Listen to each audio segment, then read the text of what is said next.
ሄርሜላ ዛሬ በጣም አደነኩሽ። ዛሬ ትክክለኛ ውሳኔን የወሰንሽው።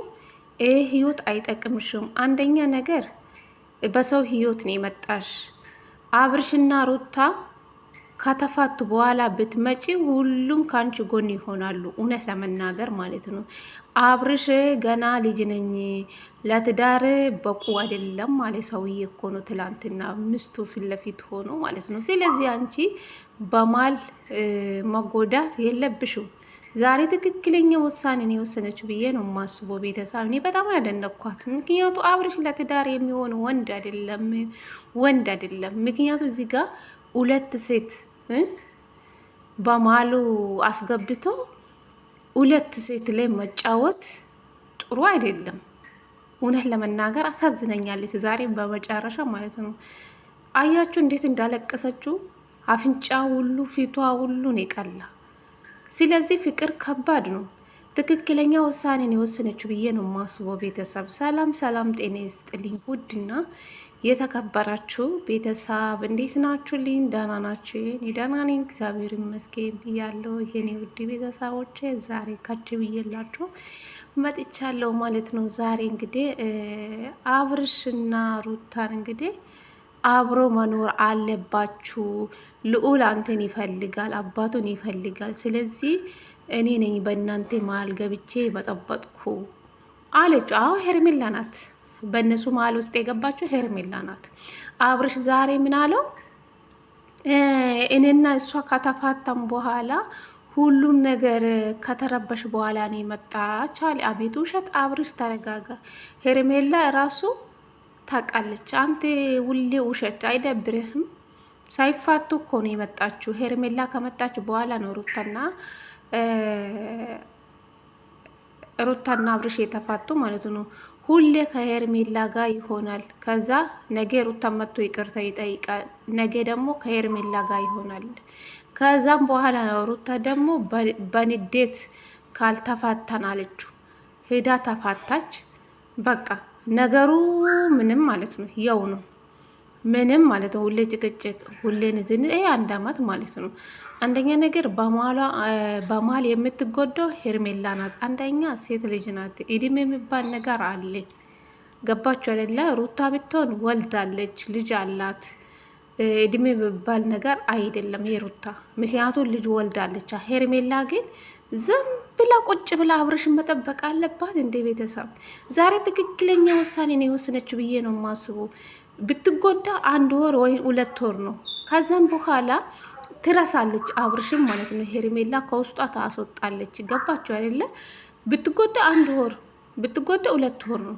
ከዛ በላይ አትጎዳው።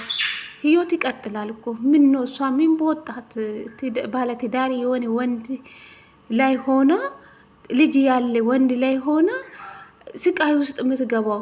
አብርሽ ልጁን ሂዶ ማየት ከሄደ ምን ይሆናል? ከሚስቱ ጋር ያወራል። አንደኛ አንድ ጭንቀት ነው። ሩታ ትክክለኛ ውሳኔ ነገረቻት። ምክንያቱም ሴት ልጅ እድሜ የሚባል ነገር አለ አለቻት። ሩታም ሄርሜላ ራሷ ዛሬ አስባ ወስና ስለመጣች ደስ ብሎኛል። ካሁን በኋላ በአሪፍ ቪዲዮ እንኳን ብትመጣ እኛ ያው ሴት ልጅ አይደለችም፣ ከሴት ልጅ ወን እንሆናለን ማለት ነው። ህይወት ይቀጥላል። ከአብርሽ ህይወት እንኳንም ወሰነች ነው ምሎ። እኔ ዳግም ከአብርሽ ጋር ባትገናኝ ደስ ይለኛል። አብርሽ ለትዳር የሚሆን ወንድ አይደለም፣ ወንድ አልጫ ነው አብርሽ ማለት ነው። ቤተሰብ ገባችሁ አይደለ? ዛሬም ይሄው ልጅቷን ተስፋ ይሰጣታል። አስባችኋል? በቃ የሆነ ነገር መናገር አይፈልግም። እንዴት ነው? እኔ ለትንሽ ጊዜ ከራሴ ጋር መሆን ፈልጋለሁ። እሷ ምንድናት? ቃናት እንዴ? እዚህ ጋር ልጁን ትቶ ሁሌ ጭቅጭቅ ይደብራል እኮ፣ ይሰለቻል። የሰው ልጅ ማለት ነው። ሰለቻት ሄርሜላ አሁን ላይ ማለት ነው። እንደተረዳው ሰለቻት። ሩታም በጣም ሰለቻት። ሩታም ራሷ ሰለቻት። በቃ ይሄ ነገር ንዝንዝ ከአብርሽ ጋር መጣላት፣ ሄርሜላ ደግሞ ከሩታ ጋር መጣላት፣ ይሄ ተገቢ አይደለም። ገባችሁ አይደለ? የሆነ በመሀላችሁ የሆነ ነገር ቢፈጠር ማን ነው ተጠያቂ? ገባችሁ አይደለ? ብዙ ነገር አለ። ስለዚህ የኔ ሰው አይደለም እኔ ያስኩ። ስለዚህ አብርሽና ሩታ አብሮ መሆን አለባችሁ። እኔ ደግሞ ከህይወታችሁ ወጣለሁ። በሰላም በፍቅር አንድ ላይ መሆን አለባችሁ። ከእናንተ ብዙ ጠብቃለሁ። ስለዚህ ዳግም ወደ እናንተ ህይወት አልመጣም። አብርሽን እንደምንም ለመረሳት እሞክራለሁ በማለት ነው እንግዲህ ሄርሜላ ዛሬ ትክክለኛ ውሳኔ ነው ብዬ ነው የማስበው። ዛሬ የወሰነችው ሄርሜላ አስደሰተችኝ። ተመልሳ በእርግጠኝነት ወደ አብርሽ እንደማትሄድ እርግጠኛ ነው። አብርሽ ለትዳር የሚሆን ወንድ አይደለም። ገባችሁ አይደለ? አሁን በሚዲያ ፊት እኔ እኮ ከኔ ተለይ አላልኩሽም አላት እኮ ዛሬ መልሶ ማለት ነው። ሰው ምን ይለኛል ማለት የሰውን አመለካከት ፈርቶ ነው እንደዛ የሚለው ማለት ነው። ተስፋ አይሰጠው በቃ ለሴት ልጅ ማለት ሴት ልጅ እድሜ የሚባል ነገር አለ። ሴት ልጅ እድሜ ብዙ እድሜ የሚባል ነገር አለ። እናንተ ወዮ እድሜ የሚባል ነገር ስላለ ሴት ልጅ ደግሞ በቃ የራሷን ትዳር መያዝ ትፈልጋለች፣ ብዙ ነገር ትፈልጋለች። አብርሽ ደግሞ ገና ልጅ ነኝ እኔ ለትዳር በቁ አይደለም ያለ ሰውዬ እኮ ነው። ገና ሕፃን ነኝ፣ ገና ልዑል ነኝ ያለ እኮ። ስለዚህ ሄርሜላ ደግሞ እዚህ ህይወት ውስጥ ገብታ መቃጠል የለባትም። ትዳር ያለ ወንድ ልጅ ያለ ወንድ ጋር መቃጠል የለባትም። አብርሽ ልጁ ማየት ይፈልጋል። የት ሄደ የት ገባ ማለቱ ይሄ ሁሉ ጣጣ ውስጥ መገባት አስፈላጊ ነው ብዬ አላምንም ቤተሰብ። ስለዚህ ሄርሜላ ዛሬ በጣም ትክክለኛ ውሳኔ ነው የወሰነችው። እስካሁን ምንም ከታመመ በኋላ ከዳነ በኋላ ሳምንት ሆኗል። ከሳምንት በላይ አልፏል። ጭራሽ እነሱን ትቼ ሄዳለሁ ሌላ አገር። ሁለቱንም አልፈልግም፣ ሩታንም ሄርሜላንም አልፈልግም። ሩታ እሺ ወለደች። ሄርሜላ ደግሞ የራሷን ነገር የላትም። አብርሽ እንደዚህ የሆነ እሷ ላይ የሚጫወት ከሆነ እስከ መቼ ነው እንደዛ ሆና ከአብርሽ ጋር የምትቀጥለው?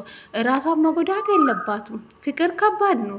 ለምን ፍቅር ያዛት ማለት ይከብዳል። ቤተሰብ ሁላችንም ሴት ነን አይደለም? እኛ ላይ ደግሞ ምን እንደሚያጋጥመን አናቅም። ስለዚህ ሄርሜላ ጥሩ ውሳኔ ነው የወሰነችው ብዬ ነው የማስበው። ዛሬ በጣም አልነኳት። ሁሌ በራሷ ስራ ስትመጣ እኛ እናበረታታለን።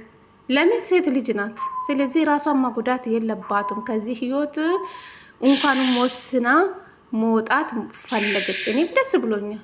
አንደኛ ሩታን በጣም ደስተኛ ናት። ወስኝ፣ ይሄ ህይወት አይጠቅምሽም። ይሄ ሁሉ የማን ስራ ነው? ይሄ ሁሉ የአቤል ስራ ነው።